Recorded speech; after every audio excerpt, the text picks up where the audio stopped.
So hello student, welcome to aims पढ़ाई। Aim एक ही जो कि है पढ़ाई। आज है हमारा chapter number 7, market around us. अगर आपने अभी तक हमारे पुराने वीडियोस नहीं देखे हैं तो आई बटन पे क्लिक कीजिए, वीडियो देखिए।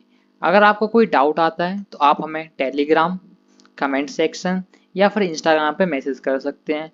आपको टेलीग्राम प्लस इंस्टाग्राम की लिंक कमेंट सेक्शन में प्रोवाइड कर दी जाएगी। ये बातें बताई नहीं जाती, नजर लग जाती है। अगर आपको कोई डाउट आता है तो आप बेफिक्र मैसेज कर सकते हैं, आपको उसका बहुत जल्दी रिप्लाई मिल जाएगा। सो वापस आते हैं अपने लेक्चर पे। आज है चैप्टर नंबर 7, मार्केट अराउंड अस। इस चैप्टर में हम देखने वाले हैं मार्केट क्या होती है, उसके टाइप क्या होते हैं, उसके फंक्शन क्या होते हैं, उसके फीचर्स क्या होते हैं। सो पहला जो हेडिंग है वो है वीकली मार्केट। वीकली मार्केट जैसे आपको नाम समझ में आ रहा है कि वीक में एक बार लगेगी। सो वीकली मार्केट क्या होती है, हफ्ते में सिर्फ एक बार लगती हैं। फॉर एग्जांपल जैसे जो वीकली मार्केट मंडी बोलते हैं अपन, तो मंडी हफ्ते में एक बार लगती है। जैसे बुधवार को कहीं मंडी लग रही है तो कहीं सोमवार, कहीं मंगलवार, तो हफ्ते में अलग अलग दिन पे अलग अलग प्लेस पे लगेगी, लेकिन हफ्ते में एक बार ही लगेगी। मंडी की जो खास बात होती है, वीकली मार्केट जो एक एम होता है, वो खास बात जो होती है वो क्या होती है, इसमें जो फीचर्स जो होता है वो होता है कि वहाँ पे जो सामान है, जो कमोडिटी है, वो बहुत सस्ती मिलती है। इसलिए हम मंडी जाते हैं, वहीं बोलते हैं मंडी सब्जी लेके आओ सस्ती मिलेगी। क्यों मिलती है सब्जी? उसके दो कारण होते हैं। पहला पहला कारण होता है इनका कि इनकी परमानेंट शॉप नहीं होती, तो उन्हें इलेक्ट्रिसिटी या फर्नीचर मेंटेन करने का कोई खर्चा नहीं होता, एक्सपेंसिव नहीं होता। दूसरी बात क्या होती है कि यहाँ पे मंडी में बहुत सारी शॉप होती हैं एक ही चीज़ की। सब्जी की ले लो तो सब्जी की बहुत सारी दुकानें हैं, ठीक है। अब बहुत सारी दुकानें हैं, सबको अपना अपना माल बेचना है, तो कंपटीशन है आपस में बहुत ज़्यादा। कंपटीशन है तो प्राइस वॉर होगा, सस्ते करेंगे अपनी अपनी चीज़ें, तो वहाँ पे सस्ती चीज़ें मिलती हैं, इसलिए हम लोग मंडी जाते हैं। यहाँ पे एक और आपका एडवांटेज है, वो क्या है कि मंडी में जाती है, आपको मंडी में सब कुछ मिल जाता है। फिर आपको ज़रूरत नहीं पड़ती आप अलग से कहीं दुकान में या मॉल में जाने की, क्योंकि आपको सब चीज़ें यहीं पे मिल जाती हैं। सुपरमार्केट जाने की भी जरूरत नहीं पड़ेगी। आप मंडी आए हो तो आपको मंडी में ही सब कुछ मिल जाएगा। उसके बाद जो अपनी हेडिंग आती है वो आती है शॉप इन नेबरहुड, यानी कि पास की दुकानें, जो अपने पास में होती है उसकी दुकानों की बात हो रही है। सो वो क्या होती हैं, वो परमानेंट शॉप होती हैं, वो अपने घर के पास होती हैं और हफ्तों में 7 दिन खुली रहती हैं, आप जब चाहो आप चले जाओ। और क्या होता है, जो बायर और सेलर होते हैं वो दोनों एक दूसरे को जानते हैं बहुत अच्छे से, ठीक है। तब दोनों एक दूसरे को जानते हैं तो वो क्या प्रोवाइड करते हैं, वो आपको प्रोवाइड करते हैं क्रेडिट, यानी कि उधार पे सामान।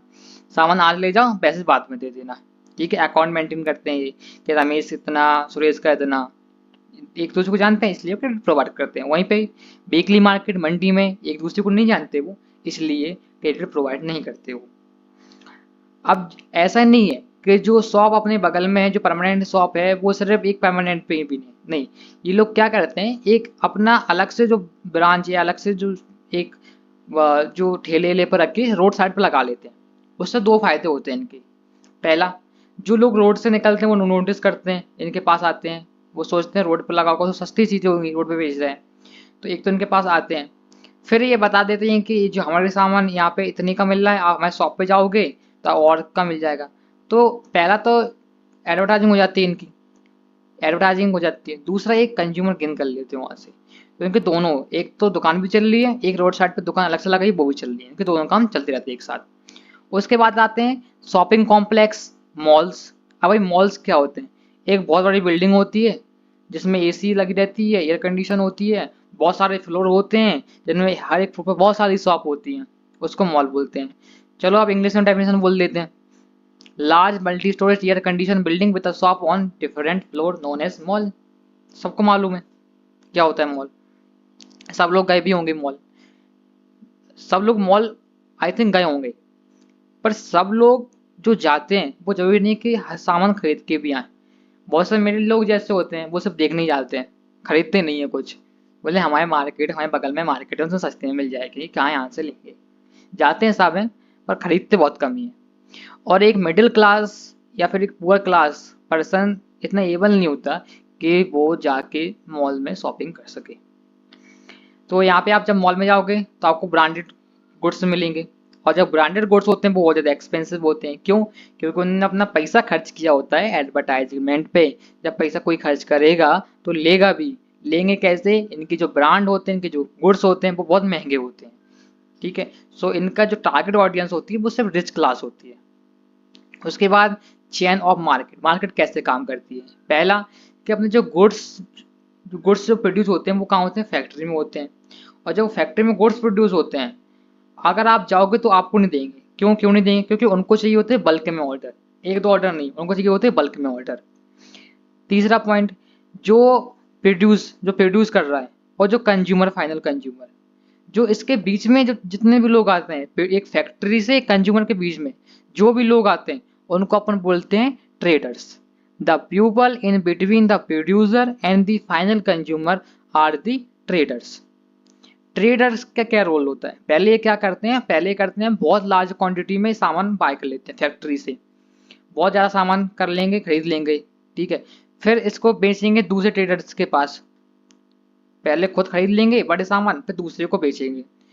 दूसरे को बेचने के बाद ये जाएंगे गली गली घूमेंगे, दुकान वालों को देंगे, दुकान वाले से दो, दुकान से अपन लेंगे। ऐसे इनकी चेन चलती है। The traders who finally sell this to consumer is called retailer. जो ट्रेडर्स डायरेक्ट, उसके बाद कोई ट्रेडर्स कोई बचा ही नहीं है। वो ट्रेडर्स सीधा कंज्यूमर को सामान बेच रहा है, कोई गुड्स बेच रहा है, कोई कम्युनिटी बेच रहा है, उसको अपन बोलते हैं रिटेलर्स। बोलते हैं ना ये रिटेलर है, ये होलसेलर है, तो उसको ही बोलते हैं रिटेलर्स। ठीक है, जो कि बहुत कम क्वांटिटी में सामान देता है, बल्क में नहीं देता। जो बल्क में देता है उसको ट्रेडर्स कहलाते हैं उसको। हर एक सिटी का अलग एरिया होता है होलसेल का। आपने देखा होगा हर एक सिटी में एक होलसेल का एरिया होता है। ठीक है, जहाँ पे आपको होलसेल का सामान मिलता है, आप लोग जाते होंगे कि वहाँ पे सस्ता मिल जाएगा। सस्ता क्यों मिलता है? क्योंकि होलसेल का मार्केट होता है। और जो होलसेल एरिया होता है हर एक सिटी का, सबसे पहले जो कोई गुड्स और प्रोडक्ट है वो उसी में आते हैं। वहाँ पे आने के बाद हर एक गलियों में डिस्ट्रीब्यूट होते हैं। फिर वहाँ से पहले आएंगे जहाँ होलसेल मार्केट होता है, वहाँ से फिर पूरे शहर में फैल जाते हैं। उसके बाद हेडिंग आती है अपने, जो नेक्स्ट आता है वो आता है मार्केट एवरीवेयर। अब ऑनलाइन का ज़माना है, हर जगह मार्केट है। आप फ़ोन खेलिए, आपके फ़ोन में हज़ारों ऐप होंगे शॉपिंग करने के। कुछ नहीं करना, फ़ोन लिया, इंटरनेट सर्विस ऑन की, अपनी नेट ऑन किया और कुछ भी ऑर्डर कर लिया, वो आपके घर पे दे जाएगा। तो आज के समय में तो भाई मार्केट हर कहीं है। जहाँ ऑर्डर करना वहाँ कर लो, छत पे, नीचे, दाएँ बाएँ, कहीं भी जाओ, फ़ोन होना चाहिए आपके पास, इंटरनेट सर्विस होनी चाहिए, बस ऑर्डर कर लिया, घर पे आ गया आपका। और जो market quantity small with little money. अब जो स्मॉल ट्रेडर्स होते हैं, सीधी बात है, जो स्मॉल होंगे उनके पास पैसा कम होगा, पैसा कम होगा तो क्वांटिटी कम होगी। जब क्वांटिटी कम होगी तो वो होलसेल नहीं चलाएंगे, वो एक शॉप चलाएंगे। ठीक है, क्योंकि होलसेल वालों को तो बहुत ज़्यादा खरीदना पड़ता है, तो वो शॉप चलाएंगे। सो इस चैप्टर में इतना ही था। अगर आपको पसंद आता है तो लाइक कीजिए, नहीं पसंद आता तो डिसलाइक कीजिए, कमेंट कीजिए, सब्सक्राइब कीजिए, शेयर कीजिए। एक तो लाइक और शेयर ठोक दीजिए, महाकाल का दबा के लाइक और शेयर ठोक दीजिए, 5000 लौटे दिख जाना चाहिए। एक चीज जरूर कीजिए, वो है कमेंट। आप लाइक नहीं करना मत कीजिए, सब्सक्राइब नहीं करना मत कीजिए, शेयर नहीं करना मत कीजिए, कमेंट कीजिए। आपको क्या अच्छा लगता है और आप क्या चाहते हैं, और आपको इस वीडियो में क्या बुरा लगा, आप वो भी बोल सकते हैं। और आपको एक और चीज़ बतानी थी कि अगर बैकग्राउंड में बारिश की आवाज़ आ रही हो तो उसके लिए सॉरी, क्योंकि यहाँ पे बारिश हो रही है। So thanks for watching, bye bye.